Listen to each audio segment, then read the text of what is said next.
Marvel Rivals sucks. It does. It does. Right now, it does. But I still play it. My background in the hero shooter genre, like most, started with Overwatch 1, a game that I bought on launch and played for roughly 4 years. I stopped playing because, TLDR, I never felt like the devs really respected my time. Then, when Overwatch 2 came around, I started to play that, and I enjoyed it thoroughly. But over the year that I played it, so not that long, but over the year that I played it, I became more or less apathetic with how they treated the game. Things like the monetization, cosmetics, the general loop, and how it just felt like a cash grab and less of a sequel born from passion. Then came Marvel Rivals, the most recent hero shooter to enter the upper echelon of hero shooters. Kinda. It came into the scene and it took the world by storm, at least for a little while. So coming into any video that involves a hot take or some criticism, it's important to provide some context into the person who's creating the video, aka me. So what kind of player am I?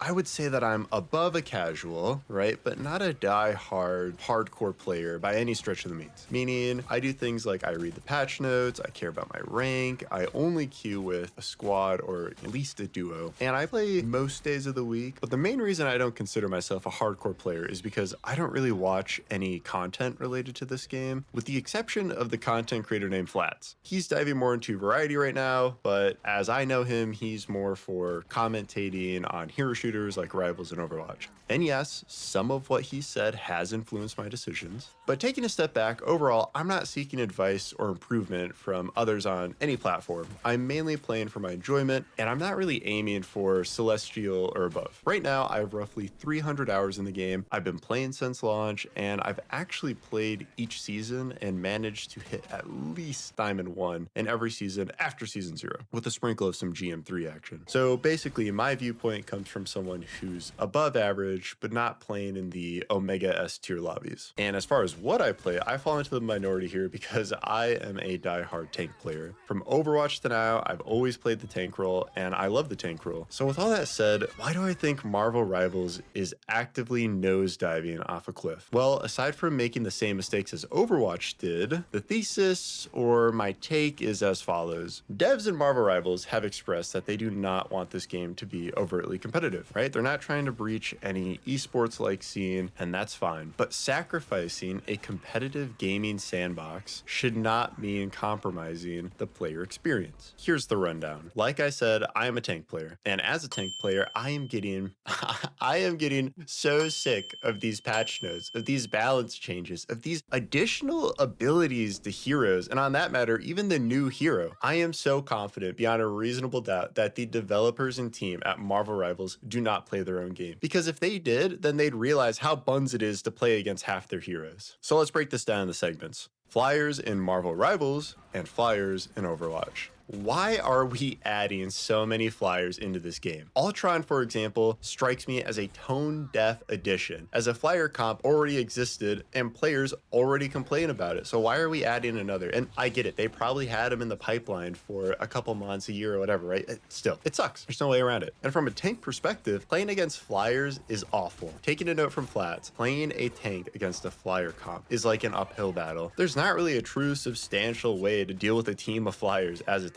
You more or less have to rely on your team to do all the heavy lifting. And if you're one of those bottom feeders that says, just use strange and fly, or whatever the hell your response is, if that's you, you clearly do not play the tank role or you're stuck in the plat and below lobbies, buddy. And just for reference, back in the day, the only flyer in Overwatch that people complained about, at least me, right, was Far Mercy. That was it. That's all I remembered. And the Overwatch devs didn't keep shoving more flying characters in. They were careful about it. Even now, there's a couple more, but for the most part, this is kind of subjective, but there's not really a flyer comp. So next segment is taking a look at some consistently awful heroes to play against. Just to name a few, heroes like Wolverine, Black Panther, Blade, Mr. Fantastic, Emma Frost. There is, on a foundational level, so much wrong with these heroes. How can I play the game against heroes I can't even see? Heroes like BP, Iron Fist flying around my screen, quadruple jumping, and Blade that just flies around the map. I can't believe I'm saying this because I never thought I'd be commending Overwatch again, a game that I don't even play. They, for instance, only had Genji at launch, kind of, right, for the most part. It was just that one hero that had insane ninja-like movement. Here, though, I have multiple characters flying around my screen that I can only see for like a few pixels, and then there's Wolverine. Oh man, Wolverine isn't even all that, right? But you face a Wolverine one trick, then you better hope your team counter swaps and actually plays as a team. That guy is taking you to the moon. He's flying away with your cheeks and he's taking you. The runner-up for the next segment is ability interaction is inconsistent. Sometimes I read these patch notes and I play these matches, and sometimes it feels like the devs just throw ideas at the wall and see what sticks. Let me share some examples. Why does Emma Frost Diamond Form block my Strange Ult? Why is that an interaction? That doesn't make any sense. Why is Hulk CC the only CC that doesn't allow players to damage that CC'd individual? Why is there no area blocker around the spawn for Strange Portals? That's crazy. Why does Mr. Fantastic's defense ability, again, block my Strange Ult? He doesn't even have a special suit. You know, I could talk about this forever. There's no lore reason. It's stupid, right? There's so many inconsistencies that make me scratch my head. And trust me, this does matter. It matters for match fluidity and player learning experience. And again, it's another thing I can give Overwatch credit for, is that I don't remember feeling this way. I remember the devs were pretty on top of remembering what ability did or did not block a Reinhardt, for example. Or they even did a good job with visual indicators that assisted players in recognizing certain defensive abilities, like Orisa, for example. With that being said, Emma Frost and Mr. Fantastic,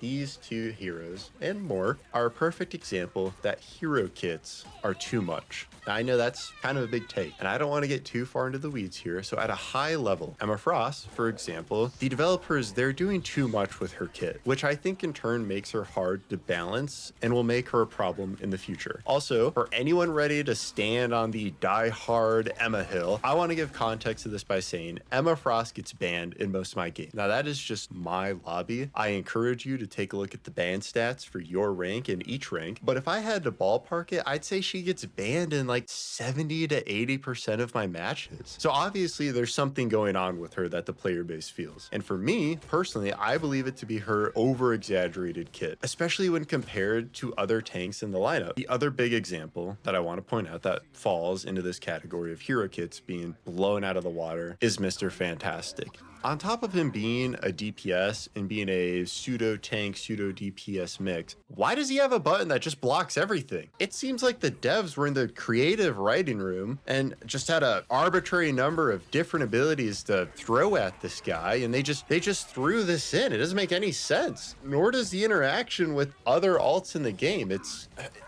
weird, but I'm getting off track. Here's the deal with kits. 2 keywords. Sandbox, longevity. What does that mean? Listen, big hero kits are cool. There's no denying it. But let's look into the future a little bit. Let's say season 15, for example, a couple of years down the line. I promise you that these same heroes are going to be a nightmare to balance because they have these abilities. Abilities like these where you can just pop a button and survive is dangerous territory. It will not incentivize using new heroes unless they are at the same power, which leads to hero power creep. It's a snowball effect. And the last thing I'm going to say is that sometimes less is more. And breaking their foundational sandbox that they have either means you piss people off by nerfing those same heroes you just released, or you can take the insane route and try to buff every other hero to match it. We aren't there yet, but it's creeping up. Okay, I'm telling you, we're getting there. So the last segment that I wanted to jump into is the recent news and patch notes about season 4, because that is what actually sparked this video. So the new hero, at least the first one going into season 4, is a flying hero. She is the definition of doing too much, and moreover trying to create 2 different levels of gameplay here. I can already hear people saying, well, now you can finally counter flyers. I guess, right?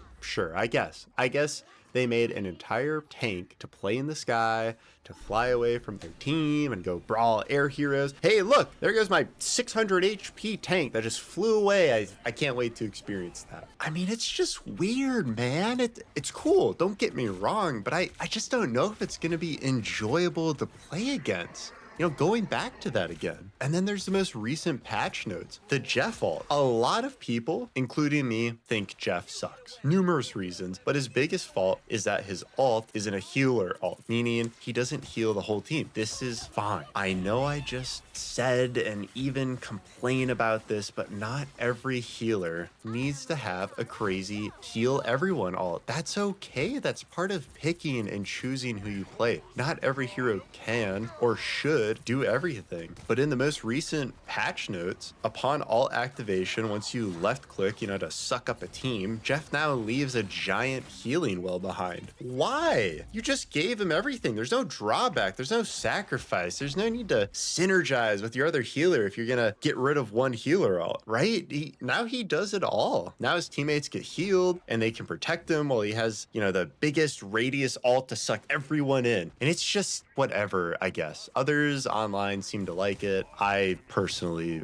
don't. The next one that stood out to me is just kind of a FU, we're just gonna add it just to, is Moon Knight's double charge. Moon Knight now holds up to 2 charges for his Spectre Blade thingy, each taking 6 seconds to recharge. This right here, this addition, this is exactly what's driving my point home. Look, this Moon Knight buff of giving him a second charge on paper, this is cool. It's arcadey and definitely supports the Marvel Rivals team original statement that they aren't aiming for a competitive game. Great. But this is the same hero that is an absolute menace in platinum and below lobbies. So what about those players? Screw them, I guess, right? There's no thought here. I feel like there's nothing there. Even the Jeff buff is just so stupid to me. Players should be rewarded for eliminating a tiny target and saving their team. Well, now it's just some giant heal pool because it's so much fun to play against that and cart OT. Listen, I'm not saying all the patch notes were bad, right? Some of them were great, but it just doesn't seem like they're playing their game. To conclude, writing all of this stuff is just hard, and reading it is even harder. It's annoying. And ultimately, it seems pointless. This is really just me venting. I still believe and want to reiterate that everything I said is driving the point home that these changes on paper look and probably feel extremely fun. And they sound great and arcadey. But circling back to my statement, these changes in heroes are not conducive for a competitive environment, which is fine. That is what they want. But this same environment does not produce a fun loop. If anything, it produces a grotesquely toxic community that is constantly yelling at each other in matches. It produces interactions that aren't fun or engaging or just feel outright, let me take my hands off the keyboard because there's nothing I can do. And sure, you may disagree with everything I say. Debate me on everything, but I have one thing you don't. Player numbers. Lick it up and down, buddy, because this game is declining and it's not due to a lack of content. So if you think everything I said is wrong, tell me something else. Point me in a different direction. Hell, Flash just did a little YouTube shorts on this. Even Overwatch has more players, which is crazy to me. That game gets like mediocre coverage and now it's doing better than Marvel Rivals. Anyways, thanks. Like I said earlier, let me know if you think I'm sipping on that silly goofy no juice. Also, I'll probably keep playing this because my friends play it, and any game will always be fun with friends. But I'll keep it a buck. If I didn't have a squad, I'd drop this immediately. Thanks.